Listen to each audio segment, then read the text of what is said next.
Well guys, it's just another day in the office, really, isn't it? We're going to have a look today at how 3 different racing sim platforms, rFactor, rFactor 2 and Assetto Corsa, all impact the Dr. ADHD 4 Degree of Freedom motion sim platform.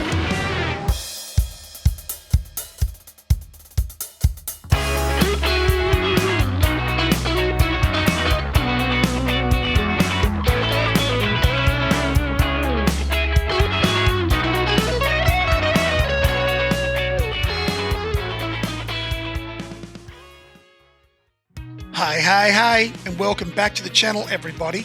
Today's video is a back-to-back comparison video of 3 gaming platforms, rFactor 1, rFactor 2 and Assetto Corsa, and how these games interact with the Dr. ADHD 4 Degree of Freedom motion simulator platform.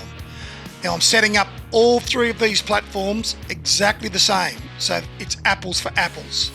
So all we need to do is look at the settings for rFactor, because the same will be set up for rFactor 2 and for Assetto Corsa. And we'll be driving a Ford GT40 today on all 3 platforms, so we keep everything the same. And we are using the Virtua LM version of Sebring in Florida in the USA on all 3 platforms. Let's have a look at Game Manager first and the intensity level. What is this? Intensity slider. This adds instant smoothing to all of your degrees of force in Game Engine.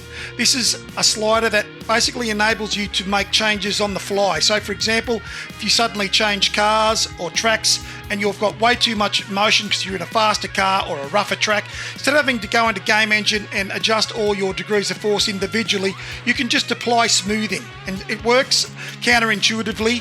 100 is no smoothing, and anything less than 100 are degrees of smoothing. These are the forces available down the bottom here in all 3 platforms. We'll have these same forces. Let's have a look now at Game Engine and what we're going to set up as degrees of force for all 3 platforms that we are playing today. Let's start with our pitch. Axis 1A, Axis 2A. This is our front left motor, our front right motor. So these are our forces that control our vertical movement on our motion simulator. Pitch is set at 20, no filters. Roll is set at 12, no filters. Heave is set at 30, no filters. Surge is set at 30, no filters. Axis assignments B. These are the other 2 motors. This is the surge motor and the traction loss motor. Okay, here's our surge setup here, and on the surge motor, axis 1B, I also have heave. I've got surge and heave degrees of force placed on that motor, and surge is set up at 50 degrees of force, no filters, and I've got 20 degrees of force of heave set up on that surge motor. Axis 2B. Now this little dot here, guys, that's just direction. That's if you need to reverse the polarity of your motor for some reason because it's not moving the right way in game. So don't worry about this. All we need to worry about is what our degrees of force are and if there's any filtering. So our extra 1 represents our traction loss in rFactor, rFactor 2 and Assetto Corsa is all under extra 1. So it's set at 50 degrees of force, and it's the only filter set up for this is this one here called traction loss. What this does, guys, this enables the traction loss to return to the center after a traction loss event has taken place very quickly. If we don't have this set up, if this is just left off, what will happen is you will lose traction and the motion sim will sweep out to the left or it'll sweep out to the right, and then it will return really slowly to the center. So things get really messed up if you are fishtailing, for example, and the traction loss actually that's happening in the game is quickly going left and right, but it gets all jumbled up because it doesn't return fast enough to the center actually on the sim. So when we engage this traction loss filter here and you put it all the way at 100, it gives you a really quick, snappy return to center. So then when you are in a fishtailing scenario, for example, with traction loss, it goes left and right very quickly like it would in a car. That's the best way to describe that.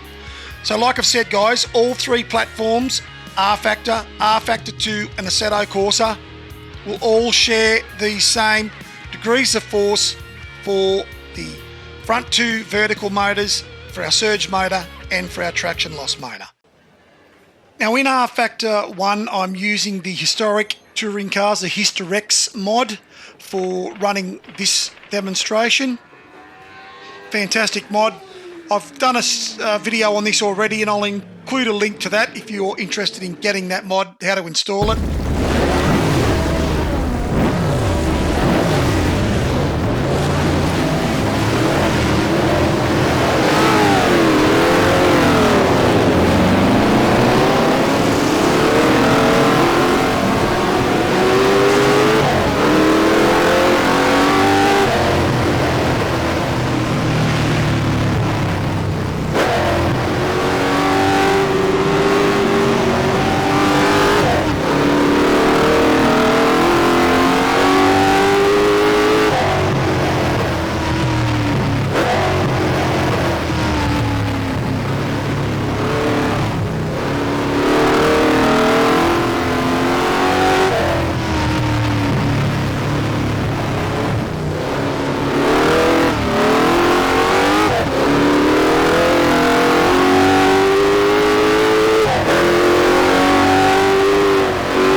I almost headbutted the steering wheel there. Okay, let's have a look at rFactor 2 now on the same course. We've upped the horsepower and the torque because we're jumping in a Mark IV GT40. Just remember, guys, we have no traction control in these cars.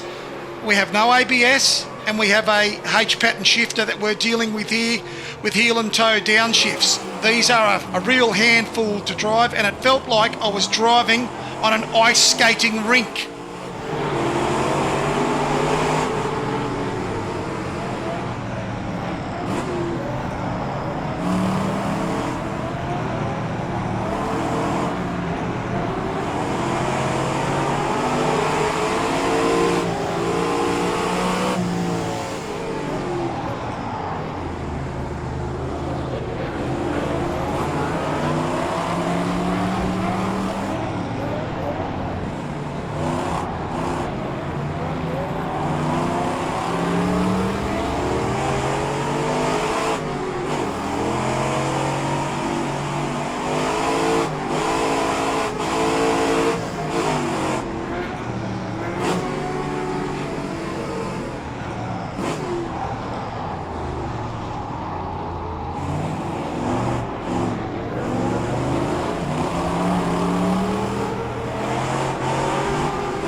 Well, the indignity of it all when you're simply trying to pull over and then someone accosts you up the rear end.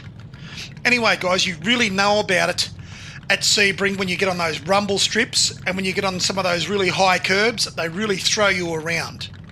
So lucky last is Assetto Corsa. Assetto Corsa is an absolute bone shaker on Sebring.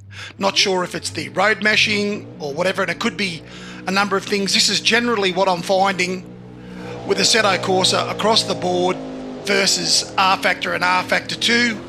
It's just a lot more violent on the motion sim than those other two platforms.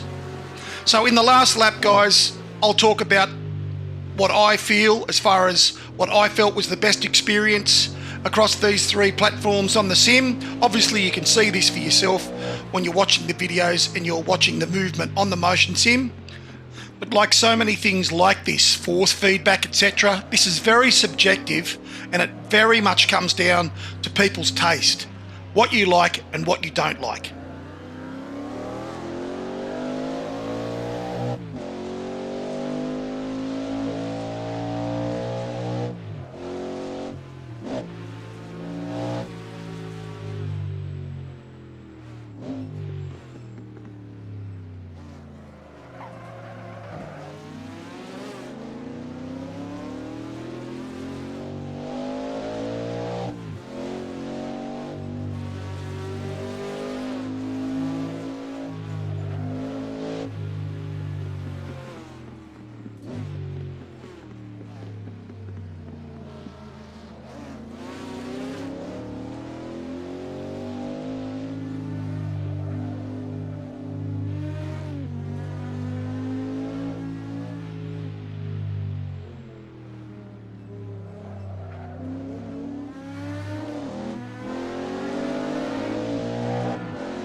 This video will particularly actually choosing Sebring as a venue to do this test with these platforms was kind of a request, or it was a suggestion at least anyway. Someone left a comment on one of my videos. I think it was the Isle of Man video. I did mention in the Isle of Man video that I should probably check out some developer tracks to see if there's much of a difference in road telemetry, road meshing, tyre physics, etc. than community-based tracks. Well, you can see I've ended up running with more community-based tracks, but this is by the Virtua LM team and they are quite renowned for having really, really good, accurate tracks. So apologies for that one, guys, for this not being actual developer tracks. I will definitely do that at some point and we'll knock that over to see if there is much of a difference.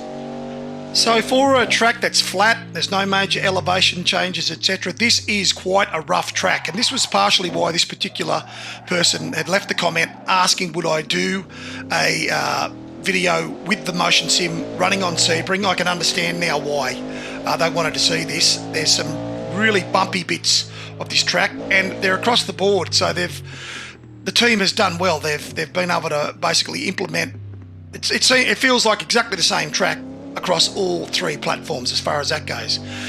The rumble strips on Sebring, some of the curbs are monsters. You get on those, they really throw you around quite a lot. It really is quite a challenging track, particularly with these particular cars. It's a handful to drive this track. Not really probably the best car for this track, but it's good fun and I'm up for the challenge.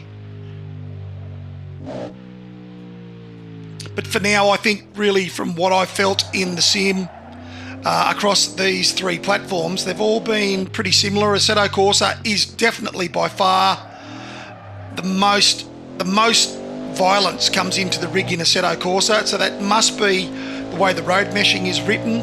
the way the data is written in Assetto Corsa, possibly the tyre physics, etc. This is my opinion, guys, because as I said earlier, it comes down to people's personal taste with this sort of stuff. But for me, I enjoyed the good old original rFactor. It felt the tightest, the sweetest, and the most accurate, in my opinion, and I would definitely be dialing the intensity slider down at least by 20%, as I've mentioned earlier, before I would race any of these tracks. And to sum it up, guys, I would simply say this: big motion is not necessarily the best motion. Accurate motion is what we're after. So yes, you would definitely dial this down and you would add a decent amount of smoothing, 20 to 30%. That's certainly what I would be doing if I was actually playing this for a long period of time. You guys stay safe, stay healthy, and take it easy out there.